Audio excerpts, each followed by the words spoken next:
સો ગામ ડીસાવાડ રોહિત સમાજ તથા ડીસાવાડ રોહિત સમાજ શૈક્ષણિક વિકાસ ટ્રસ્ટ અને સંત શ્રી રોહિદાસ સેવા ટ્રસ્ટના ઉપક્રમે સંત શ્રી રોહિદાસ રિસર્ચ સેન્ટર જૂના ડીસા મુકામે 8મા સમૂહ લગ્નોત્સવનું આયોજન કરવામાં આવ્યું હતું, જેમાં 30 નવયુગલોએ પ્રભુતામાં પગલાં પાડ્યા હતા। આ પ્રસંગ ડીસાવાડ રોહિત સમાજના પંચ પટેલ શ્રી બાબાભાઈ પુનડિયા દ્વારા અધ્યક્ષસ્થાને યોજાયું હતું, જેમાં મુખ્ય મહેમાન તરીકે ડીસાના ધારાસભ્ય પ્રવીણભાઈ માળી, પૂર્વ સાંસદ દિનેશભાઈ અનાવાડિયા તેમજ દિનેશભાઈ પુનડિયા, ડીવાયએસપી અશ્વિનભાઈ પરમાર, મુકેશભાઈ સોલંકી, સોનાજી ચૌહાણ, મણીલાલ ધોળકિયા, રમેશભાઈ વારેચા, ભીખાભાઈ સોલંકી, સોમાભાઈ વાઘેલા, સો ગામ ડીસાવાડ રોહિત સમાજના તમામ ગ્રામના અગ્રણીઓ ઉપસ્થિત રહ્યા હતા। આ સંપૂર્ણ કાર્યક્રમ ડીસાવાડ રોહિત સમાજ શૈક્ષણિક વિકાસ ટ્રસ્ટ ડીસા સંત શ્રી રોહિદાસ સેવા ટ્રસ્ટના ઉપક્રમે યોજવામાં આવ્યો હતો।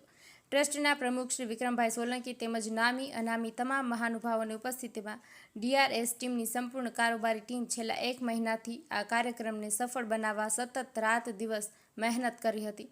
આ પ્રસંગે ડીઆરએસ ટીમ સમાજના તમામ દાતાઓનો ખૂબ ખૂબ આભાર વ્યક્ત કરાયો હતો। ઈશ્વર માજી રાણા, જૂના ડીસા। આયોજનની અંદર રોહિત સમાજ ડીસાવળ દ્વારા આજે ખૂબ સુંદર મજાનું આયોજન કરવામાં આવ્યું છે, ત્યારે ખાસ કરીને તમારી જે ટીમ છે, વિક્રમભાઈ તમારી ટીમ છે, એ ટીમને હૃદયપૂર્વકની ખૂબ ખૂબ અભિનંદન આપું છું કે આ સમાજના એક છત્ર છાયા નીચે લાવવાનો જે પ્રયત્ન કર્યો છે એના માટે ખૂબ ખૂબ અભિનંદન આપું છું।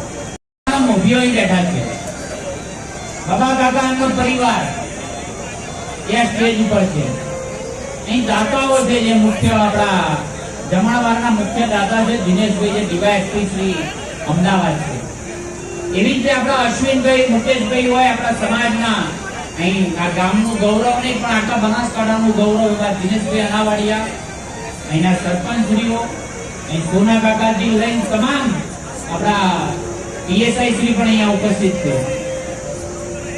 સનાતન ધર્મના પણ અહીંયા પ્રમુખ અહીંયા ઉપસ્થિત છે। એ તમામ લોકો સમાજના જેટલા બી અગ્રણીઓ છે, દરેકને દરેક ક્ષેત્રની અંદર કંઈક ને કંઈક ચિંતા કરતા હોય છે। મને એમ લાગે આ 8મો સમૂહ લગ્ન છે અશ્વિનભાઈ, એટલે 8મું વર્ષ છે। આ શરૂઆત જે વર્ષે થઈ એ વર્ષે જ્યારે તમે વિચારવું